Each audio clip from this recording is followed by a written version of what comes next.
தொடர்ச்சியா வந்து நீங்க சொல்லுவீங்க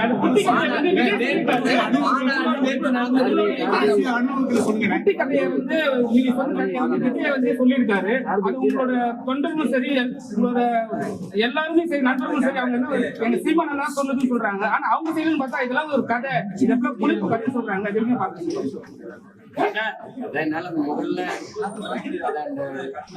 இந்த நிலத்துல எடுத்து சொன்னது யாரும் இல்லை. நான் அதை 2021 தேர்தலில் வாக்கு சேகரிக்கும் போது ஒரு நேர்மையாளன உண்மையான தேர்வு செய்யுங்கன்னு நான் இந்த கதையை சொல்றேன். அதை தம்பி வந்து இன்னைக்கு அதை நான் வந்து இந்த நாட்டின் இளவரசனை தேர்வு செய்யறதுக்காக சொன்னேன்.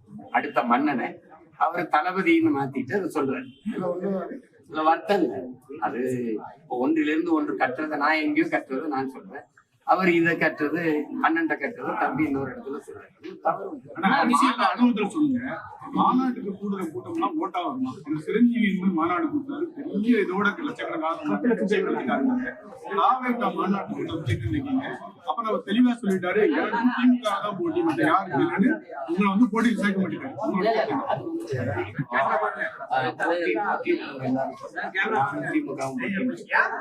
அதிமுக எங்களுக்கு தம்பியும் அதே கருத்தை சொல்ற. ஒரு எளிய ஒரு கேள்வி, ஒரு சித்தாந்தத்தில் ஏற்கனவே முன்வைக்கப்பட்டு அது மக்களால் ஏற்கப்பட்டு சித்தாந்தமா ஏற்கப்பட்டுச்சா எப்படி ஏற்கப்பட்டுச்சுங்கிறது வேற. 60 ஆண்டுகளுக்கு மேல அதிகாரத்தில் இருக்கிற ஒரு சித்தாந்த கோட்பாடு திராவிடம், திமுக.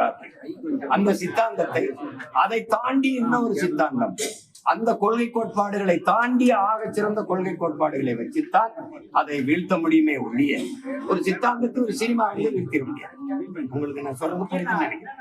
அவர்கள் திராவிடம் என்ற கோட்பாட்டை நாங்கள் அதெல்லாம் தமிழ் தேசியம் என்ற ஒரு மாற்று கோட்பாட்டை. உங்களுக்கு எங்களுக்கு என்ன வேறுபாடுன்னு சொல்றேன்.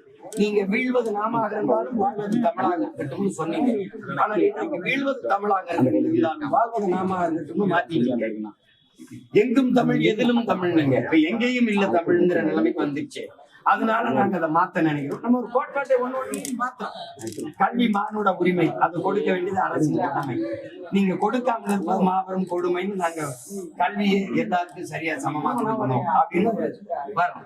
அது தரமா கொடுக்கணும்னு நினைக்கிறோம். அதே மாதிரி மருத்துவம் ஒரு மகத்தான சேவை, அது என் மக்களுக்கு தேவைன்னு நினைக்கிறோம். அது ஆக சிறந்த மருத்துவத்தை ஒரு 8 கோடி மக்களால் நிறுவப்பட்ட ஒரு அதிகாரத்தால் தர முடியாத கல்வி மருத்துவத்தை ஒரு தனியார் முதலாளி கொடுத்து விடுவான் என்பதை நான் ஏற்கல. நான் அவனை விட பல மடங்கு தரமா என் மக்களுக்கு கல்வி மருத்துவத்தை குடிநீர் விநியோகத்தை நான் கொடுக்க முடியும்னு நான் நினைக்கிறேங்கிற கோட்பாட்டை நான் வைக்கிறேன். நான் அதை செய்வேன். அப்படி சொல்லிதான் நீங்க பண்ண முடியும். என் தம்பியே பேசும்போது நான் முன்வைக்கிற கருத்துக்கு நீங்க வாக்கு செலுத்துங்கன்னு சொல்லல, என் முகத்துக்கு வாக்கு செலுத்துங்க. இந்த முகம் இன்னைக்கு இருக்கிற மாதிரி நான் 5 வருஷம் கழிச்சு இருக்கேன். 234 விஜய் தான் சொன்னாங்க. புரியுதா? அது பொறுத்து மதுரை மாநாட்டுல அம்பேத்கர், வேலுநாச்சியார், தந்தை எல்லாரும் இருந்தது. ஆனா மதுரைக்கு மிக முக்கியமான பசும்பொன் தேவருடைய எந்த கட்டோட்டம் கிடையாது. விஜய் நிற்கும் வார்த்தை கூட இந்த பயன்படுத்தல. இதை எப்படி பாக்குறீங்க? மிக முக்கியமான மதுரையில பசும்பொன் தேவரையா தம்பியை பொறுத்த வரைக்கும் நீங்க நான் என்ன பாக்குறேன்னா, ஒரு 1/2 மணி நேரம் உரை, ஒரு மாநாட்டுல ஒரு இனத்தை வழிநடத்தி அதிகாரத்தை வரணும்னு நினைக்கிற ஒரு தலைவன் வந்து ஒரு மாநாட்டுக்கு ஒரு உரை தயாரிக்கும். அதுல வந்து கடந்த முறை நீங்க கொள்கை வழிகாட்டியா சொன்ன யாரையும் இந்த வாட்டி பேசல. அதை விட்டுட்டு திடீர்னு பேரறிஞர் அண்ணாவையும் பெருந்தகை எம்ஜிஆர் அவர்களையும் ஒருத்தர் ஒரு கட்சியை தொடங்கினவர், இன்னொருத்தர் இன்னொரு கட்சியை தொடங்கணும். எந்த கட்சியை ஒழிக்கணும்னு என் தம்பி சொல்றாரு, அந்த கட்சியை தொடங்கின பெருமானே அவர் தான், அண்ணா அவர்கள் தான். அப்ப அவர் வழியில போய் அவர் கட்சி அவரை புகழ்ந்துருக்காங்க விருது இல்ல. அவரு அப்பதான் தெரிஞ்சுக்கிறாரு எம்ஜிஆர் யாரு.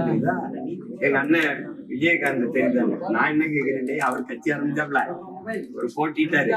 நான் கூட அவர் போட்டிட்ட அவர் கட்சி வேட்பாளர்கள் போய் ஆதரவா வேலை செஞ்சேன். அவருக்கே போயிருச்சு. 2014 தெரியாம. ஆனா நீ அவர் இருக்கும்போது அவருடைய கட்சிக்கு ஆதரவா பேசுனதோ அவரை போய் பார்த்தோம். இன்னைக்கு முதல் மாநாட்டுல அவர் பேரை குறிப்பிட்டிருந்தீங்கன்னா மகிழ்ச்சி புரியுது. முதல் மாநாட்டுல பேரறிஞர் அண்ணா என்ற பெருந்தகை ஐயா எம்ஜிஆரை குறிப்பிட்டிருந்தீங்கன்னா மகிழ்ச்சி புரியுது.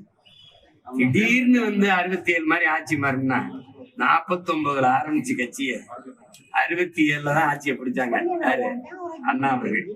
அதுக்கு எவ்வளவு காலம் விலை கொடுத்துருக்கிறாரு.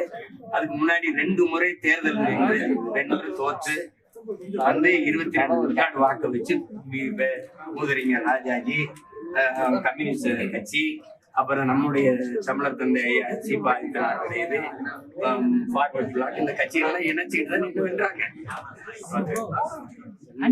ஆண்ட சொல்லிட்ட மாதிரி கப்பு மாறிடுறாரு. ஆனா நீங்களும் தெரிஞ்சுனீங்க, ஆவேசமா தெரிஞ்சுனீங்க. 2 பேருக்கான போட்டி எப்படி இருக்கும்?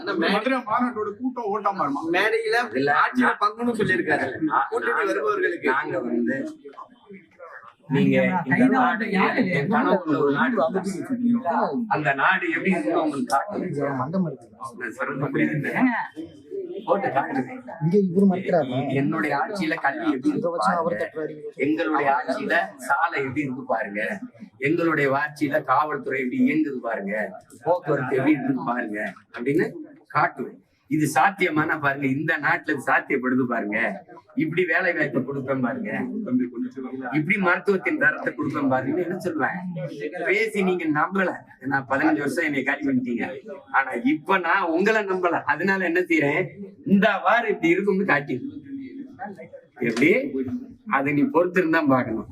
ஏன்னா தொண்டர்களை இழிவுபடுத்தல, தொண்டர்கள் ரசிகர்கள் இது கிரீஸ் தடவி அவங்க கேவலப்படுத்தாம ஒரு விஷயம் பண்ணிருக்காங்க, யாரும் கிட்ட நெருங்காதபடி. அதை வந்து கேட்டு பாத்தீங்கன்னா நீங்களே வீடியோ பாத்துருப்பீங்க, அனில் குஞ்சி விஷயத்த ஒண்ணு பண்ணிருப்பாங்க. அது எப்படி நான் பாக்குறீங்க? எல்லாத்தையுமே இன்னைக்கு பேசுறேன்.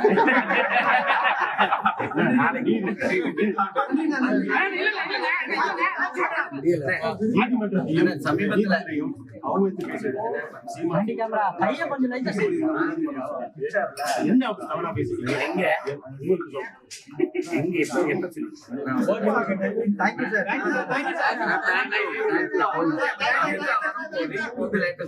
சட்டம் மசோதா நிறைவேற்ற போறாங்க. அதாவது 30 நாட்கள் சிறை தண்டனை அனுபவிச்சவங்க பிரதமரா இருந்தாலும் முதல்வர் இருந்தாலும் பதவி பறிக்கப்படும் அப்படின்னா அவங்க 2 பேரும் தான் முதல்ல பதவியில் இருக்க முடியாது. ஏன்னா இவங்க எல்லாம் குஜராத் கலவரத்தை யாரும் நடத்துறதுன்னு உங்களுக்கு தெரியும். அப்ப யார் அந்த நாட்டின் முதன்மையான மாநிலத்தில் அந்த மாநிலத்துல பொறுப்புல இருந்ததுன்னு தெரியும். சொல்லுவாங்க இதெல்லாம் பரபரப்புக்காக